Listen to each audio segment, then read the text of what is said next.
today we're looking at a classic. I do think it's a classic, directed by my old boss at Warner Brothers, John Milius, Red Dawn. Because we live here.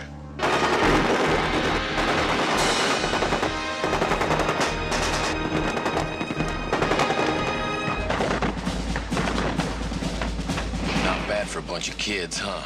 Mama'd be real proud.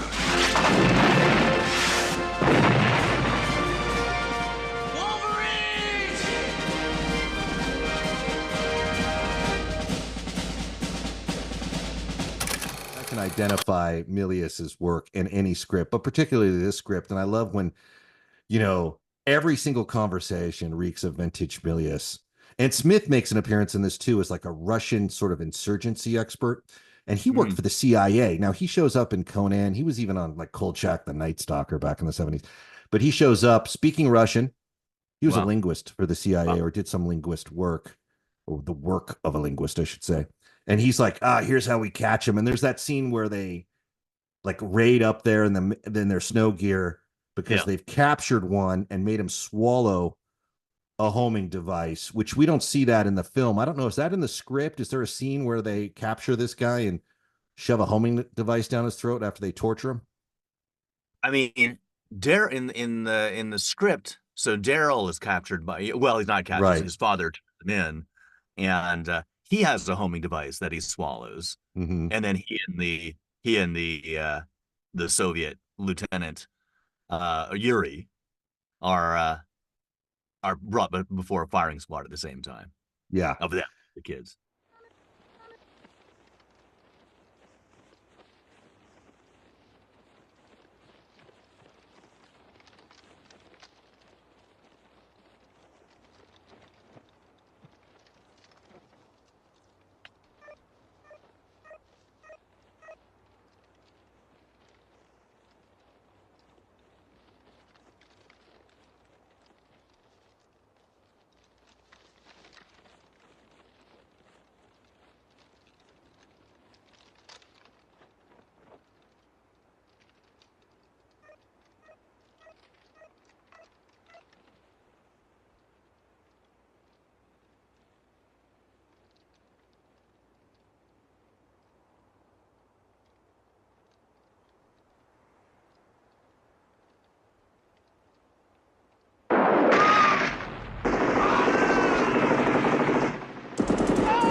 Danny, the bolt's open, it's jammed. Danny, hey.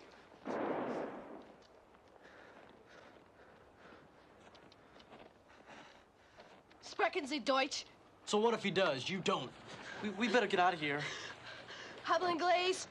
Shoot him! What is this thing? What is it? Who's coming after us? Where are they? Rub a butt on him. Fuck at you. Goddamn for your mother. I hear a chopper, and I'm gonna blow your brains out. Go die, Yankee. Die. God damn you, son. Gorski, Stepan Evgenievich, suck No one gives a damn who you are! They're gonna hurt him. Good! Hey, look! This thing's got an arrow. It's pointing. It's Where? right here.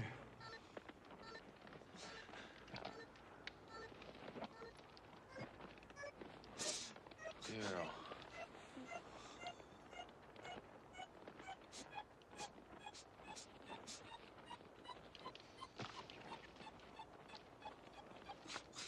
Where is it? Where is it? God damn it! Where's the bug? They made me swallow it. Daryl, what have you done? I went into town. It got caught.